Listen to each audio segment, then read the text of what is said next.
Shalom Bapak Ibu, Saudara-saudara yang diberkati oleh Tuhan. Sebelum kita diberkati melalui firman-Nya, mari kita bersatu di dalam doa. Segala puji syukur dan hormat kemuliaan kami panjatkan ke hadirat-Mu ya Tuhan. Sungguh kami bersuka cita oleh karena kesempatan yang Tuhan berikan bagi kami pada saat ini untuk merenungkan kebenaran firman-Mu. Sebelum kami merenungkan firman-Mu ya Tuhan, kami andalkan kuasa dan roh Tuhan tinggal di dalam kami, sehingga kami boleh mengerti, memahami, dan mengimani kebenaran firman-Mu. Dalam nama Yesus kami berdoa dan mengucap syukur kepada Tuhan. Amin.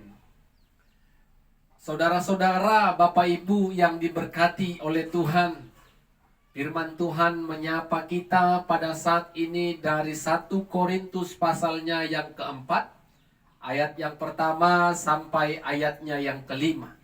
1 Korintus pasalnya yang keempat, ayat yang pertama sampai ayatnya yang kelima. Kami akan bacakan firman Tuhan bagi kita. Demikianlah firman-Nya. Demikianlah hendaknya orang memandang kami sebagai hamba-hamba Kristus yang kepadanya dipercayakan rahasia Allah, yang akhirnya dituntut dari pelayan-pelayan yang demikian ialah bahwa mereka ternyata dapat dipercayai. Bagiku sedikit sekali artinya, entahkah aku dihakimi oleh kamu atau oleh suatu pengadilan manusia. Malahan diriku sendiri pun tidak kuhakimi, sebab memang aku tidak sadar akan sesuatu, tetapi bukan karena itulah aku dibenarkan. Karena itu janganlah menghakimi sebelum waktunya, yaitu sebelum Tuhan datang. Ia akan menerangi juga apa yang tersembunyi dalam kegelapan, dan ia akan memperlihatkan apa yang dirancanakan di dalam hati. Maka tiap-tiap orang akan menerima pujian dari Allah. Amin. Saudara-saudara, Bapak Ibu yang diberkati oleh Tuhan, tema firman Tuhan bagi kita pada saat ini, jangan menghakimi. Jangan menghakimi. Bapak Ibu, saudara-saudara, sering kita bertemu dengan orang-orang yang merasa hidupnya paling benar, paling kudus, dan paling suci, yang sedikit pun tidak pernah melakukan yang namanya kejahatan. Malahan dia sering mengatakan orang lain itu, mengatakan sesamanya itu kepada banyak orang, dia itu jahat, dia itu manusia paling berdosa, dia itu nanti masuk neraka. Di sini terjerumus Bapak Ibu saudara-saudara, kita di dalam penghakiman. Sering kita tidak mengoreksi diri masing-masing. Sering kita tidak melihat apa yang kita lakukan benar atau tidak. Kita akan melihat orang lain, kesalahan orang lain, kejahatan orang lain, sebelum melihat diri kita sendiri. Tuhan Yesus pernah katakan dalam Injil Matius, jangan kamu menghakimi supaya kamu tidak dihakimi. Ketika orang lain mengatakan kita adalah orang berdosa dan kita mati nanti masuk neraka, kita sakit hati. Kita marah dan menaruh dendam kepada mereka yang mengatakan demikian kepada kita. Tetapi sesungguhnya kita sudah menghakimi mereka terlebih dahulu. Yesus katakan jangan menghakimi supaya kita tidak dihakimi. Bapak Ibu saudara-saudara yang diberkati oleh Tuhan,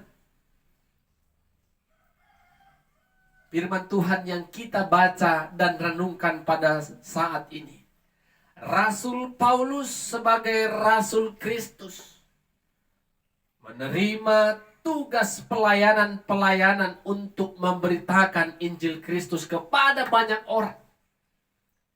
Tetapi di dalam melakukan pelayanannya, dia sering mendapatkan penghakiman dari manusia. Dia sering mendapatkan hukuman dari keputusan pengadilan yang dibuat oleh manusia. Paulus menyadari, Bapak Ibu Saudara-saudara, kalau manusia tidak berhak, tidak memiliki wewenang sedikitpun untuk menghakimi dirinya. Paulus sendiri pun tidak punya hak untuk menghakimi dirinya sendiri. Siapa yang akan menghakimi Paulus? Paulus katakan, Tuhanlah yang akan menjadi hakim atas kehidupannya. Tetapi secara pelayanan, secara dunia, dia sering mendapatkan penghakiman. Banyak orang yang mengatakan Rasul Paulus tidak benar. Rasul Paulus hidup di dalam dosa. Rasul Paulus melakukan kejahatan. Rasul Paulus melanggar aturan-aturan. Itu semua dihadapi dan didengar oleh Rasul Paulus. Tetapi Rasul Paulus, Bapak Ibu Saudara-saudara, di dalam melakukan pelayanannya, bukan penghakiman manusia itu yang menentukan dia benar atau tidak. Tetapi penghakiman yang sesungguhnya berasal dari Tuhan. Sama seperti kita, Bapak Ibu Saudara-saudara, dalam dunia pelayanan, banyak orang yang memberikan penilaian kita. Banyak orang yang menilai, yang menghakimi kita sebagai pelayan dengan mengatakan dia itu gak benar, dia itu jahat, dia itu berdosa, tidak lagi melakukan firman Allah. Kalau itu kita lakukan, Bapak Ibu Saudara-saudara, berarti kita sama seperti orang-orang yang memberikan penghakiman kepada Rasul Paulus. Saudara-saudara, Bapak Ibu yang diberkati Tuhan, kita belajar dari Rasul Paulus. Dalam dunia pelayanan, apapun yang dikatakan orang, apapun yang diperbincangkan orang, itu bukan menjadi tolak ukur kita melakukan pelayanan benar atau tidak. Ini contoh, masih banyak contoh-contoh lain.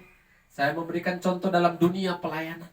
Jadi jangan takut, jangan tawar hati, jangan gentar ketika orang menilai kita tidak baik, dan ketika orang mengatakan kita tidak lagi benar dan melakukan ketetapan Tuhan.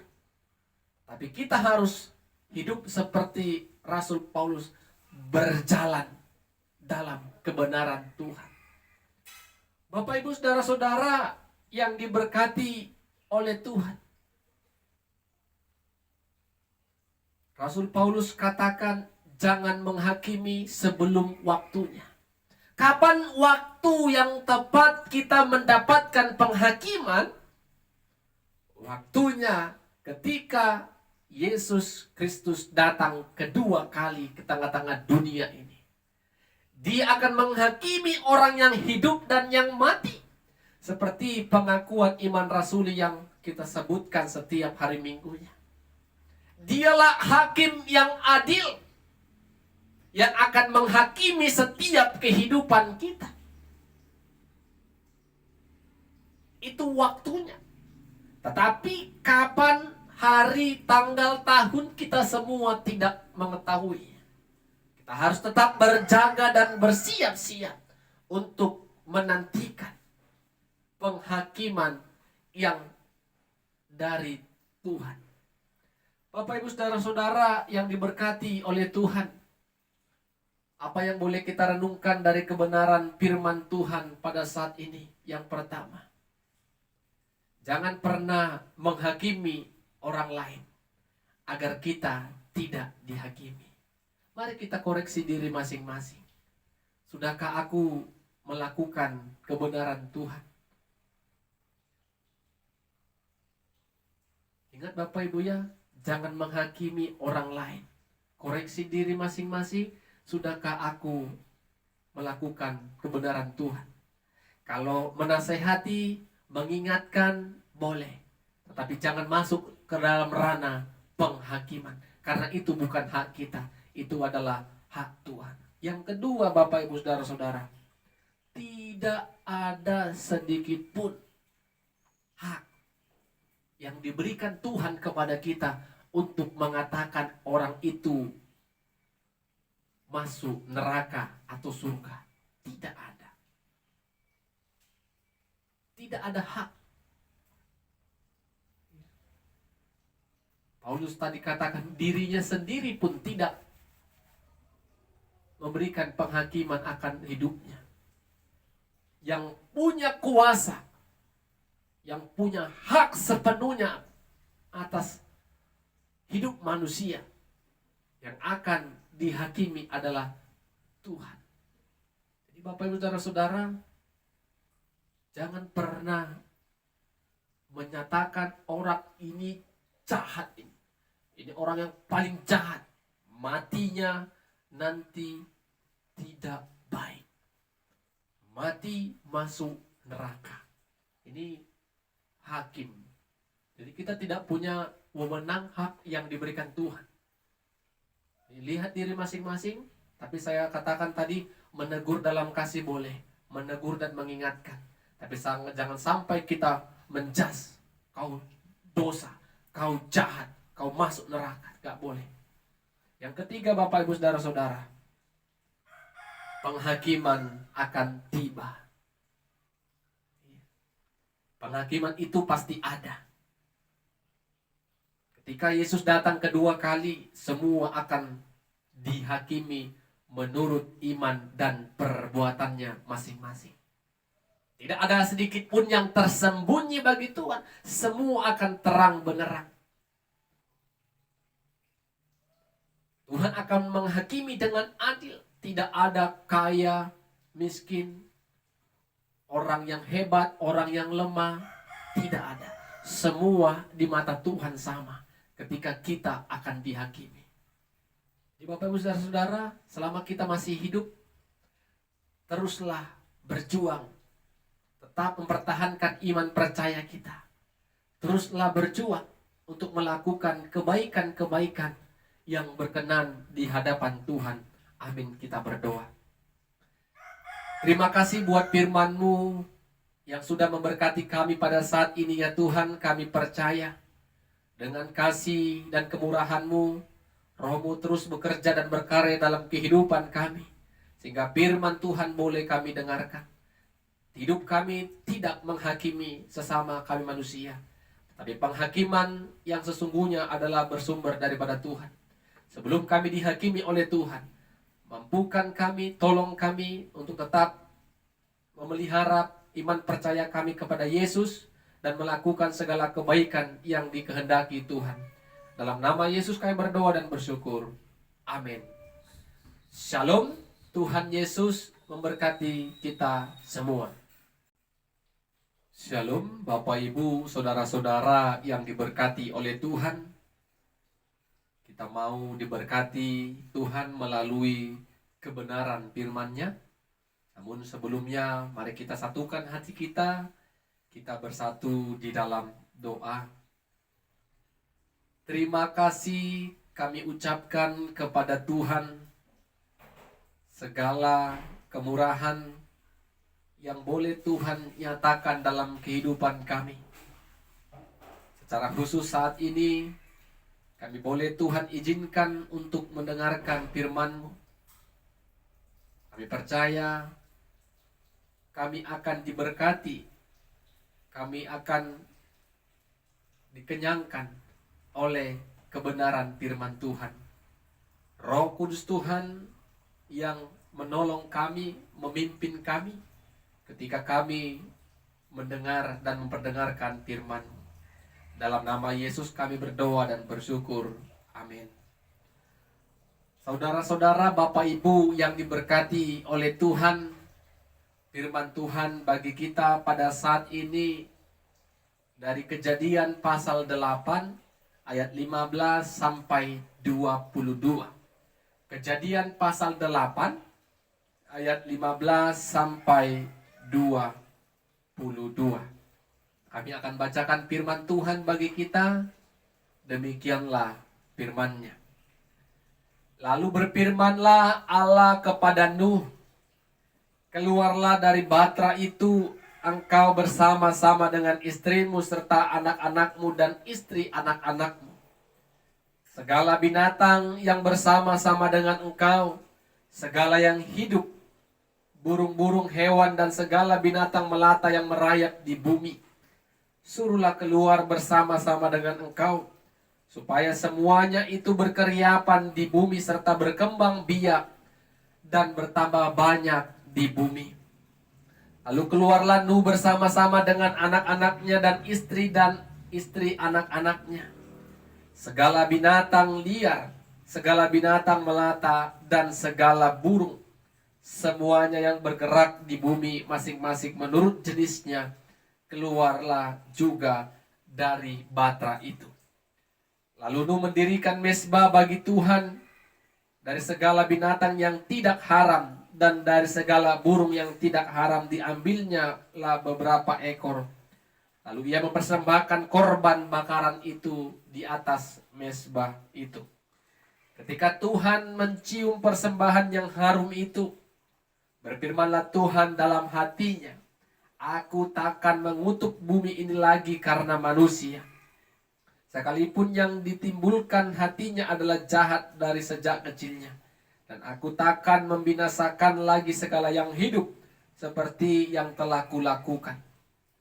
Selama bumi masih ada, takkan berhenti-henti musim menabur dan menuai, dingin dan panas, kemarau dan hujan, siang dan malam. Amin. Bapak Ibu saudara-saudara yang diberkati oleh Tuhan, tema firman Tuhan bagi kita pada saat ini, Tuhan memulihkan kehidupan umatnya. Tuhan memulihkan kehidupan umatnya. Saudara-saudara, Bapak Ibu yang diberkati Tuhan, kita harus memiliki keyakinan yang sungguh kalau Allah itu adalah Allah yang penuh kasih.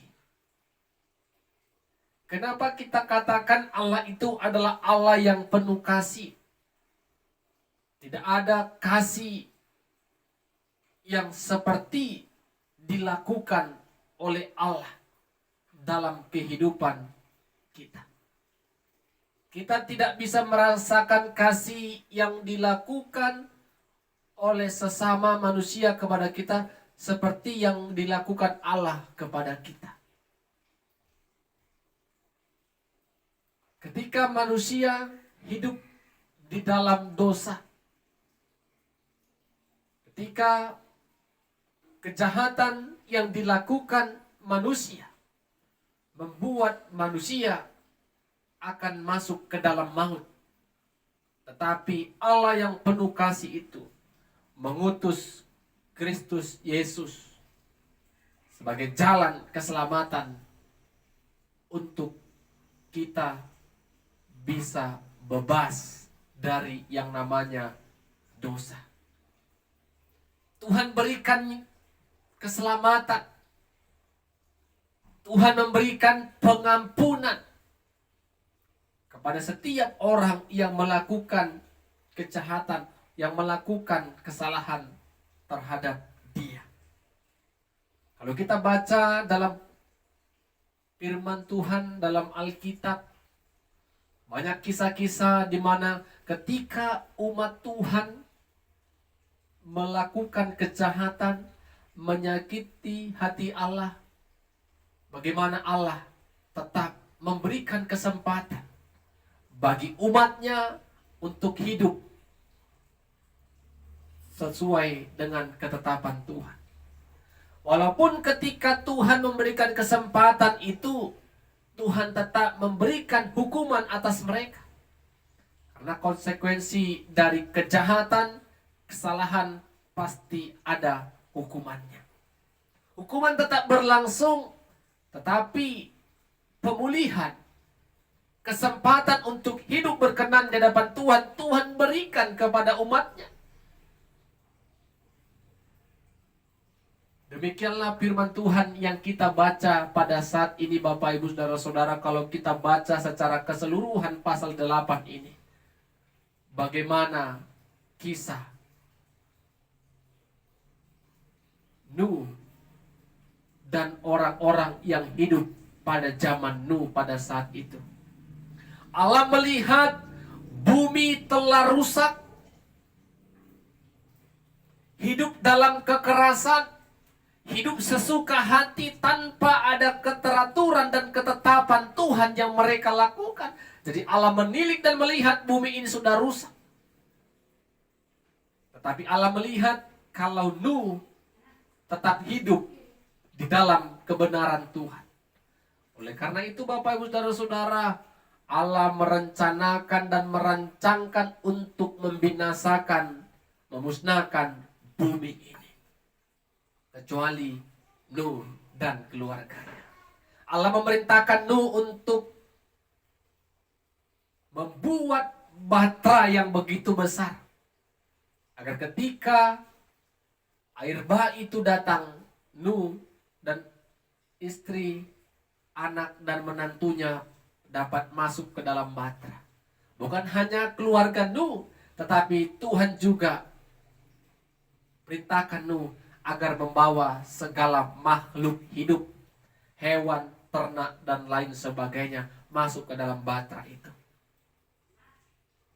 Itulah konsekuensi dosa, konsekuensi kesalahan yang dilakukan oleh manusia pada zaman Nuh. Sehingga Allah sangat marah dan menurunkan air bah pada saat itu. Bapak Ibu Saudara-saudara yang diberkati Tuhan, ketika air bah sudah datang, mereka masuk. Dan ketika air bah sudah surut, Allah berfirman kepada Nuh, Nuh, keluarlah dari bahtera itu. Bawalah segala ternak, makhluk hidup yang bersama dengan engkau di dalam bahtera itu, agar mereka keluar, berkembang biak dan bertambah banyak. Itu perintah Allah. Ketika mereka keluar, mereka akan bertambah banyak dan berkembang biak. Setelah Nuh keluar dan semua makhluk hidup yang di dalam bahtera itu, dan Nuh mendirikan mezbah bagi Tuhan. Dan ketika mezbah itu sudah selesai, Nuh mempersiapkan korban bakaran bagi Tuhan. Ketika Tuhan mencium korban bakaran yang begitu harum itu, Tuhan berjanji bahwa Dia tidak akan membinasakan bumi ini lagi. Walaupun manusia mulai dari kecil melakukan kejahatan dan kesalahan. Bapak Ibu Saudara-saudara yang diberkati oleh Tuhan, lihat bagaimana Allah yang penuh kasih itu memberikan kesempatan bagi umat manusia. Walaupun kejahatan-kejahatan terus berulang-ulang dilakukan oleh manusia, tetapi kasih Allah tetap dan sampai selama-lamanya. Dia memulihkan keadaan bumi, Dia memulihkan keadaan manusia. Dia terus membuat makhluk hidup itu berkembang dan bertambah banyak. Bapak Ibu Saudara-saudara, apa yang kita renungkan dari kebenaran firman Tuhan pada saat ini? Yang pertama, Bapak Ibu, ketika kita hidup, jangan pernah kita terpengaruh oleh orang-orang yang di sekitar kita melakukan kejahatan di mata Tuhan. Kita belajar dari Nuh. Walaupun orang-orang pada zamannya itu jahat di mata Tuhan, dia tetap melakukan kehendak Tuhan. Kita menjadi orang yang percaya, yang takut akan Tuhan. Kita tidak bergaul, kita tidak berkompromi dengan dosa, dengan kejahatan. Kita harus tetap punya pendirian kalau firman Tuhanlah yang menjadi dasar dalam kehidupan kita. Yang kedua, Bapak Ibu Saudara-saudara, ketika kita berdosa dan ketika kita datang kepada Tuhan yang sudah mempersiapkan jalan keselamatan melalui Kristus Yesus, hidup kita ternyata akan dipulihkan oleh Tuhan. Itu kita amini. Kita akan dipulihkan oleh Tuhan. Keadaan kita akan dipulihkan oleh Tuhan. Segala keberdosaan, segala kejahatan, segala kesalahan yang pernah kita lakukan, itu akan kita tinggalkan dan kita dipulihkan kembali oleh Tuhan. Keadaan kita akan dipulihkan Tuhan ketika kita mau menyadari dan datang kepada Tuhan melalui Kristus Yesus. Yang ketiga, Bapak Ibu Saudara-saudara, apa yang harus kita lakukan? Jangan lupa untuk bersyukur. Bersyukur atas kasih Allah yang begitu besar, sehingga keselamatan diberikan kepada kita melalui Kristus Yesus. Bersyukur melalui doa, pujian, dan persekutuan, bahkan kebenaran-kebenaran firman Tuhan yang senantiasa akan mengubah dan memperbarui kehidupan kita. Jangan lupa untuk bersyukur. Karena ketika kita bersyukur karena kasih Tuhan itu, kita menyadari kita adalah orang yang berdosa. Tetapi karena kasih Tuhan itu, kita dibebaskan dari dosa dan kita dipulihkan, diberikan Tuhan kesempatan untuk hidup tetap berkenan di hadapan Tuhan. Roh Kudus Tuhan menolong kita untuk tetap berjalan dalam kebenarannya. Amin. Kita berdoa. Kami puji dan muliakan nama-Mu ya Tuhan, oleh karena firman-Mu yang sudah kami perdengarkan dan dengarkan bersama-sama. Biarlah kami tetap bersyukur karena keselamatan yang Tuhan berikan kami melalui Kristus Yesus yang mati di kayu salib.